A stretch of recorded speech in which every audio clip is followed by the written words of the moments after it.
I'm not like other girls. I have a favorite organizational system. Let's get started. Hi, welcome back to Katie Can't Read. I'm Katie, I can read. And this is the first video that I will be uploading with 500 subscribers. Oh my god, why are you here? Literally, why are you here? I don't understand, but I respect your decision to be here. It's probably because I bullied people on Twitter into subscribing to me. Anyway, so today I wanted to do something that has just been like living in my head rent-free since I was doing some kind of sprints, and I said something like, I always love the middle book. And I was like, do I always love the middle book? So I'm going to go through all my favorite series today, or all the series on my shelf. I'm going to tell you which book in the series is my favorite. I'm going to exclude one series, and I will also be excluding series that are currently incomplete or that are graphic novels. Sorry, Check Please, sorry, Heartstopper, but like I love them all so much. Each volume hits different and tickles a separate itch in my brain, so I cannot decide. Yeah, I think today I'm going to go in order of author last name because we as a society do not appreciate the beauty of organizing things by author's last name. Like, I would never organize a video based on rainbow colors. Wait, that would actually be really fun. It's by author last name because it's my favorite organizational system. Okay, hi. I'm here to tell you that there is a spoiler warning throughout this entire video. So I'll put in the, as I always do, I'll put chapter titles. And if you don't know the book, skip that chapter. No shame there. So I will be spoiling. I will try not to because like I don't believe in like big spoilers, but there's little spoilers, you know, like couple things. All right, our first author who has series on my shelf, whose last name comes first in the alphabet, is Leigh Bardugo. This is also where I will insert our promo for the GRISHAVERSE read-along.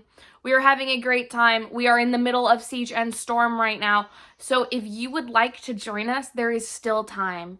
And if you've been reading the GRISHAVERSE on your own and you're like, wow, I just wish I had a Discord to talk to, you're in luck! We have a Discord that you can chat in. All the information is in my description down below. I also run the Twitter at Grisha Readalong on Twitter, and I'm terrible at it. Anyway, cool. So my favorite book in the original Grisha trilogy, which has been fun because I'm rereading those because of the GRISHAVERSE read-along, is actually Siege and Storm. I just finished it like 2 days ago, and the whole time I was thinking, why is this the best book I've read ever? But like, seriously, like, Shadow and Bone is good. I stand in this minority that loves both series. Like, I love the Grisha trilogy. And I also love the Six of Crows duology. You cannot just pick one. You can like both. Anyway, so Shadow and Bone is like really good and really strong, and I really enjoy it. However, as I was reading Siege and Storm, it took everything I like about Shadow and Bone and made it like 8 times better. So there were new characters, Mr. Nikolai Lantsov. So essentially, I love this book. It makes me laugh out loud. Like, I was reading this on a live reading sprint on Mare's channel last week, and I legitimately had a breakdown because I was laughing so hard at this quote. Hold on. I literally tabbed it because I thought it was so funny. Is it that one? It is that one. Okay, here we go. Here's the funniest line Leigh Bardugo has ever written. The Darkling just stared out into the waves. I considered shoving him over the railing. Sure, he was 100 years old, but could he swim?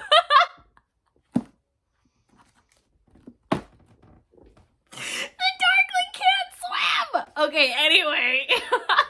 This book is fun. This book is exciting. It's a perfect middle book. Like, it bridges the two books so well. And I don't know, maybe after I reread Ruin and Rising, I'll be like, that's my favorite. So this video is subject to change. Anyway, Siege and Storm is my favorite in the Grisha trilogy as of this moment, this day, Monday, January 25th. Siege and Storm is my favorite. So my favorite book in the Six of Crows duology is Crooked Kingdom. Also, look at how pretty the collector's editions are. I got them because I'm hosting the Grisha read-along and I wanted to establish dominance. Anyway, so I love this book. And I'm not sure if it's because the plot is better, the character development is better, or because all the couples get together. And it's definitely not because I'm still recovering from that death. That, you know, and they ask you how you are, and you just have to say that you're fine when you're not really fine, but you just can't get into it because they would never understand. This is like the only book series where I'm like, I can't pick a favorite character, like at all. Like I cannot pick a favorite character. It changes every day. All the time. Changes all the time. I have figurines on my shelves that are named after the Six of Crows characters. I love this book. I love how poignant it is. Like it's just, it all wraps together so well. It's so well thought out. And the character development. Can we just take a moment of silence to appreciate the character development? I will be rereading this with the Grisha read-along, so I'm very excited because when I read this, I was like 90% confused. I feel like I'm confused with every book I read, but like I was like 90% confused for this one, and so now I'm excited with like all the knowledge I have of the Six of Crows universe, to go back and reread this with eyes that already kind of know what's gonna happen. I love this book. This was the book that sold me on this duology. Like I read the first one and I was like, fine. I was like, okay, I don't get the hype, but it's fine. But then I read Crooked Kingdom and I was like, I get the hype. I'm here for it. I get it. I get it. I get it. I get it. I get it. Also, like 3 of my all-time favorite book ships happen in this book. How can a book create 3 perfect couples? How do they do it? Just like every time I see Kaz and Inej fan art, I go feral. I go literally feral. Okay, I'm done talking about it. I love you. I'll see you in 3 weeks. Okay, so I don't love this series. It's not one of my favorites. It doesn't live in my brain rent-free, except for when I see fan art of this couple, and then I'm like, oh, I love them. It's literally them. This book is just fun. I liked this trilogy. I gave it like a solid 3 stars across the board, except for the first one. I hated the first one. That's the Cruel Prince trilogy, and I firmly believe The Queen of Nothing is the best.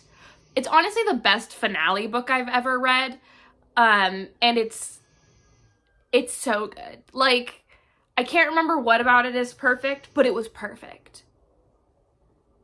And, like, The Wicked King also slapped really hard, but, like, this one, and I think it's because, like, I'm a sucker for when, like, the couple gets together finally, and, like, this had it.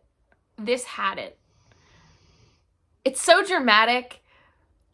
It's so dramatic, and I love it. It's so fun. It's so fun, and it wraps up so nicely. And that epilogue scene where they're in the real world, stunning.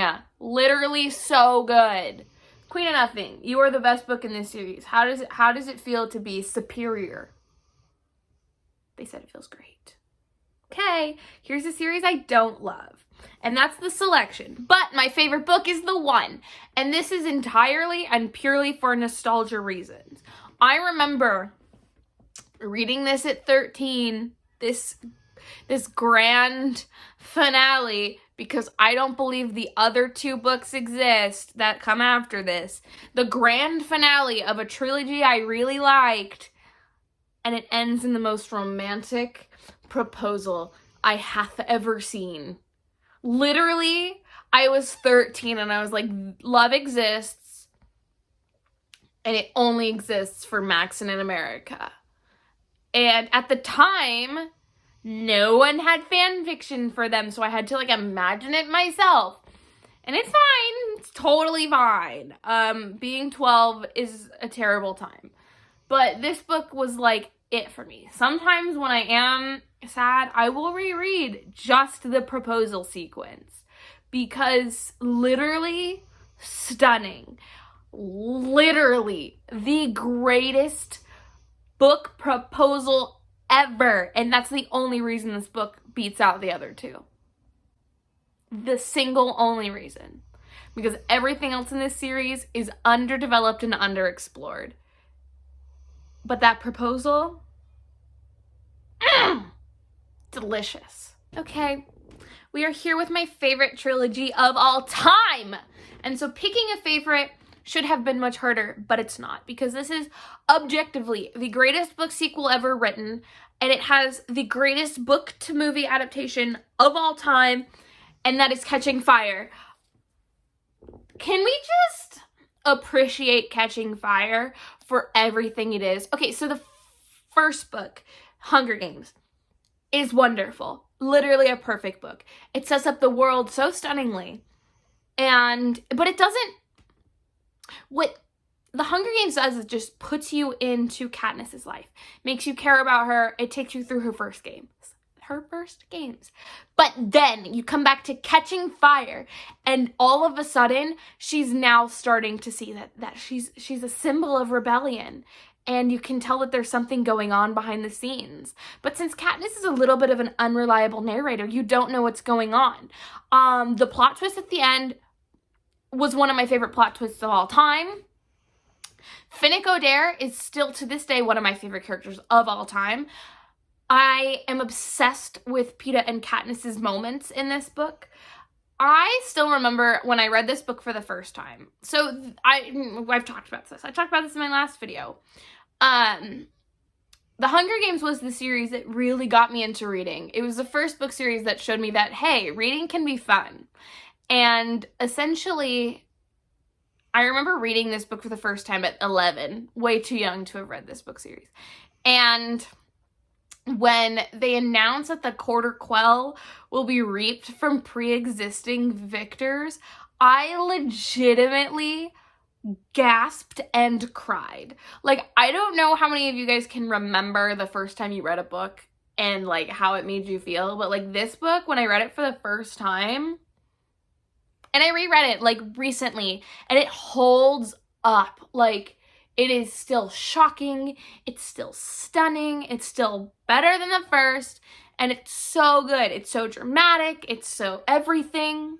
It's everything. The whole arena, the whole games sequence where the arena is a clock and it's like really terrible to fight in this games was incredible. Like, honestly. It's honestly, if you're like, I've never read the Hunger Games and I really don't want to, like, you should, just because you need to read Catching Fire. Welcome to the Rick Riordan wave. I have read literally 4 out of 5 of his series in full, and I will be covering all my favorite books from them. Cool, so we're going to start with the series that started it all, the Percy Jackson and the Olympians series. And I just want to say that every single one of these books, except Sea of Monsters, is one of my favorite books of all time. It's not Sea of Monsters just because it's, like, not that great. But I honestly think, for a long time, my favorite book was either The Lightning Thief or The Battle of the Labyrinth. And then upon my last 2 rereads of the series, it changed to The Last Olympian. As far as finales go, this is the perfect finale. And I think what I love about it is it's the first time in the series that Rick really breaks his format. So throughout the books, he has this like quest format where it's like, starts off with a monster attack, you go to Camp Half-Blood, we have a capture the flag or a chariot race or something, or and then you have to, they set up a quest, they go on the quest, they meet a monster, they continue to quest, they meet a monster, and then he breaks the formula just a little bit, and there's not a quest. There's a war this time. So they're still fighting a monster, and then there's a moment to take a breather, and then they're fighting another monster or another titan or another god. And It's so good. I will say that this is honestly only like 0.001% more my favorite than the Battle of the Labyrinth is. Some scenes in this that live in my head rent-free. Like, I've been thinking about that best underwater kiss of all time since I was 10 years old. I think that there's the whole bit about Sally and Paul that I am obsessed with. Percy and his just the way he's grown. Nico's return to the battle slaps so hard. Oh my god, I love this book. I really think this is the best book in this series, and it's just epic. It is literally epic. Thank you for existing. So, not to be a controversial Rick Riordan stan, but The Heroes of Olympus is my favorite Rick Riordan series. And I know that people are like, more than Percy Jackson. Yes. I hold just a little bit more nostalgia for it because I read it as it was coming out and fell in love with it. And my favorite book from that series is The Mark of Athena. Every time I reread The Mark of Athena, it still takes my breath away. Every scene in this book is hilarious or gripping or emotional or devastating. And if I had to pick the perfect middle book of all time, it is the most perfect middle book because it leads the end. I'm not going to say it, but you know, if you know, you know. The end takes your breath away, leaves you excited for the next book, and shakes you in a way you've never seen. It's also, I honestly think, one of the darkest Rick Riordan books. Like, House of Hades is also super dark, but I feel like this one is darker, and then he tried to pull back a little bit in House of Hades, which was difficult because of the setting. Whatever, but this is honestly my favorite Rick Riordan book of all time, and it's in my top 10 favorite books of all time, period, ever. Every time I think of, what is my favorite Rick Riordan scene? It is when Leo tricks Narcissus into giving him celestial bronze. That scene is a rent-free scene. Also the aquarium. Also the when Annabeth throws her dagger in the water and Percy jumps up with it to help. Also the entire book. This book is rent-free in my brain. All these scenes are literally rent-free. I could do a whole video just talking about how much I love this book. Maybe I will. Maybe I will. So let's stay with the Camp Half-Blood Chronicles and talk about Trials of Apollo. So this one easily could have been this book that I chose or The Tower of Nero. Easily it could have been either. I love both so much, but it has to be The Burning Maze. And I know what you're thinking, Katie, you're psychotic to pick this as your favorite of the series when literally your favorite Rick Riordan character dies in it. And to that I say yes. But the exploration of Apollo's character in this book shakes me to my core. When I was reading this for the first time with new eyes, I couldn't stop thinking about how much he had grown from the first two books. And then I thought that the development that Jason Grace had in this book solidified him as one of my all-time favorite characters in any book on my shelf. He is the sweetest in this book, and he deserves so much better. Also, Burning Maze Piper is the best Piper. There is like a fair chunk of this book that I don't love. And I feel that way with all of the Trials of Apollo books. Like, there's always just one section that totally drags for me. And for me, it's the whole part with Grover and the Dryads. I just don't love it. It's a little bit boring. But then the second 2/3 of this book are some of the best I've ever read of his writing. This is one of the only books that's ever made me fully cry. And this was the first book in the series that was like, hey, this series is actually worth reading. Like, The Hidden Oracle, I don't love. The Dark Prophecy or whatever, I like, but I could care less at the same time. However, The Burning Maze was the first time I was like, oh my god, this series kind of slaps. And honestly, it is tied with the Tower of Nero's favorites. But the reason I like this book is more substantial than why I like Tower of Nero. I like Tower of Nero because I like the end. It's nostalgic. And I like Will and Nico. But this here, this is it. This is a great book. Okay, let's talk about Magnus Chase. So Magnus Chase is a totally underrated series. Every time I've read it twice. The first time I didn't love it because I was confused. The second time, oh my gosh, I was laughing out loud. Funniest book series I've ever read. And it's also one of the most charming and unique and wacky, it's so wacky, book series I've ever read. And my favorite is the finale, The Ship of the Dead. So I'm not going to go too into spoilers because not a lot of people have read this series so much, but this is just a wonderful finale. It's so fun it's the first, so the whole series, they set up all of these side characters that don't hang out. They don't go on the quests until they show up at the end and help out.